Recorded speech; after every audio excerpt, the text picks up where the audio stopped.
Tragically, I was involved in an automobile accident on the highway on April 23, 2010. Because I was not buckled up, I was involved in a T-bone accident at the junction, which caused me to be flung across the vehicle and break my pelvis on the gear stick. I nearly died from a traumatic brain injury and a laceration to my temporal artery after slamming my head against the armrest of the passenger door. The 5 weeks I spent in the hospital, split between critical care and inpatient rehabilitation, and the accident itself are completely hazy in my memory. My severe problems with short-term memory continue to bother me. My hip injury rendered me immobile for a considerable amount of time. It took me 5 days after the accident before I brought up the NDE again. While I was in the hospital, my aunt and brother were with me. Because of the significant association between music and memory, my brother had read that listening to music helped people with traumatic brain injuries. For hours, he would sit by my bedside, playing music that I loved. He was currently playing Willie Nelson's In the Garden, a hymn that I absolutely adore. As a kid, whenever my grandfather and I would go for automobile rides, I would always hear it. My tears started streaming down my face as soon as I uttered the first few lines of my response. I was questioned by my aunt and brother what was wrong. My rationale for sobbing was that I wasn't sad. I'm so happy that I'm crying. I have felt the embrace and support of God and His Son throughout the entire week. My head was made whole again when Jesus Christ touched it. As soon as my aunt and brother heard that I could speak, they bolted out of the room and into the waiting area to inform everyone else. My loved ones say that I frequently dreamed about visiting Jesus, my paternal grandparents who had passed away, in heaven while I was in the hospital. My short-term memory is so bad that I can't even remember doing this. I remained in my childhood bedroom upon my release to outpatient care. As a means of alleviating the discomfort associated with my brain injury, a doctor prescribed me medicine to calm my nerves. Extremely intense lucid dreaming was a side effect. However, I often had dreams about things that happened during my stay in the hospital that I couldn't remember while I was awake. My dad would comfort me that my dreams were genuine when I told him about them, but I would never remember them since my brain was always developing new connections. It is only now that I am beginning to process all of that data. In my dream life, I experienced one last recollection. I summoned my cardiologist father to come home and have a chat with me. Sitting on the porch with him, I started to tell him about the most vivid and lifelike memory dream I'd ever had. On a hospital gurney, I could see my lifeless body. I was covered in blood and had a respirator tube stuck down my throat. My father was informed by me, "You were lying on the floor beside my gurney." My dad's face started to flush white. "You were unconscious and couldn't breathe on your own," he informed his son. "When I returned to you, I lay down on the floor by your gurney and refused to leave your side. You have no way of knowing that. I've kept mum about it." I looked to my right and saw his grandparents, Granny and Poppy, who had passed away. "What brings you to this place?" I inquired.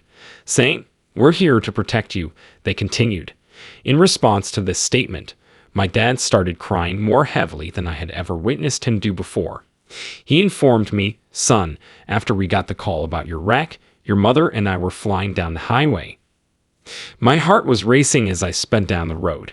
While driving, I had an out-of-body experience and witnessed a man driving in panic. What came to mind was, he needs to calm down. Mama and Daddy, find him and protect him. That was all that man. I could yell on multiple occasions. He pointed out, "I've never spoken of it since, but you repeated verbatim what I was praying to them." For some reason, he was curious about them. My grandmother passed away in 1987 when I was just over a year old, and my grandfather passed away in 2001 when I was 14 years old. I remarked that they appeared to be in their late 20s, even though I had never seen them in such a youthful state. I recognized them both the second I laid eyes on them. To me, they were as close to my extended family as any other people I had ever known. Their attire was distinct. This, I would find out later on, was the way to determine how many years a soul had spent in paradise. In contrast to my Poppy's earth-like button-down shirt and jeans, my grandma wore a white robe that resembled archetypal angelic apparel. A radiance or aura surrounded each of them. It was Poppy's weaker and less brilliant cousin that I had. In the hereafter, They would transport me to paradise, where I would witness a plethora of celestial beings, countless humans, and earth-based designs that floated aimlessly, creating a whooshing noise as they passed by. To which he responded, "Yes, that's right." Once again, we started to go somewhere. Out of nowhere, a slit appeared at the very top of the dreary abyss, and a terrifying creature resembling a car pushed its way through the crimson light. It resembled an airborne train and was hauling dozens of vehicles carrying individuals in cages. Demons were tormenting the innocent folks. What they were thinking and experiencing was palpable to me. On the flip hand, there's this thing I call immediate comprehension, where you can look at anything and instantly understand it completely. As soon as I laid eyes on them, I knew they were damned sinners headed for hell. Their inner monologue mostly consisted of wrath toward God for punishing them, self-pity, and a lack of shame or desire for forgiveness. Looking at them also gave me the impression that God would forgive and release them from hell, even if they sincerely felt guilty and pleaded for pardon. Their pride, wrath, and feelings of inferiority prevented them from doing so. At the very bottom of the murky abyss, a sudden opening appeared, and the train car descended into it before securing itself behind it. We crossed a hill because Poppy persisted behind the wheel. Heaven in all its splendor was the most stunning sight I had ever laid eyes upon. The sheer awesomeness and magnificence of it defy description. The hues are so vibrant, and some of them aren't even found on our planet. I mentioned this in the hospital. According to my dad, the golden spires I painted disappeared into the clouds. Made entirely of gold, the picture soars 100 times higher than New York City's iconic Empire State Building. As we rode into paradise, it felt like we were in the middle of a bustling metropolis.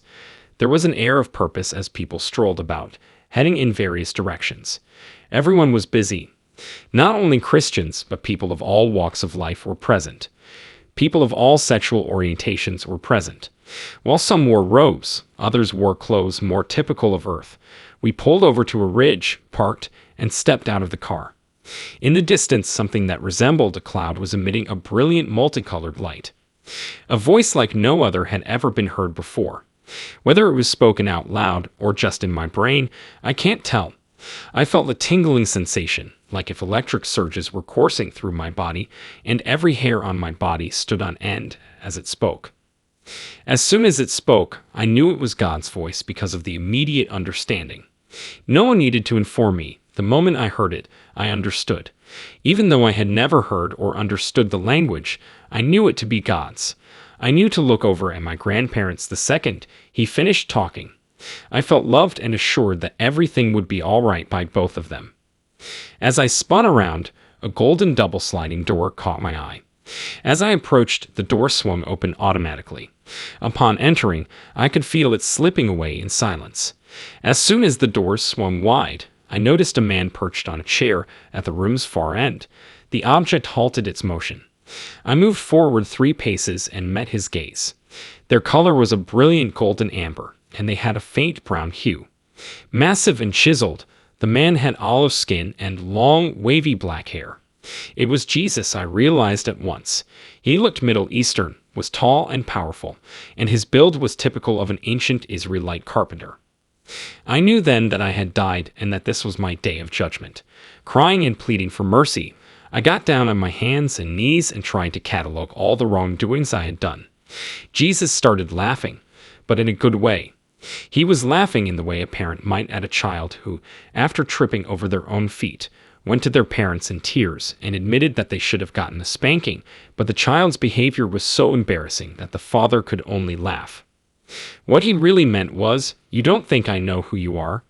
Quietly, I rose to my feet. Despite his expressionless face, I could hear him say, "I know everything about you. Your biggest and only sin is you don't appreciate the natural beauty in the world," he added, tilting his head slightly to one side and narrowing his eyes significantly. "Whether it's a tiny flower or a rainbow in the sky, God and I labor tirelessly every day to bring beauty into the world. Nothing ever comes out of it, and you never even consider thanking us." I started paying more attention to my surroundings and appreciating the small things after this. Everything is lovely in life if you just look for it.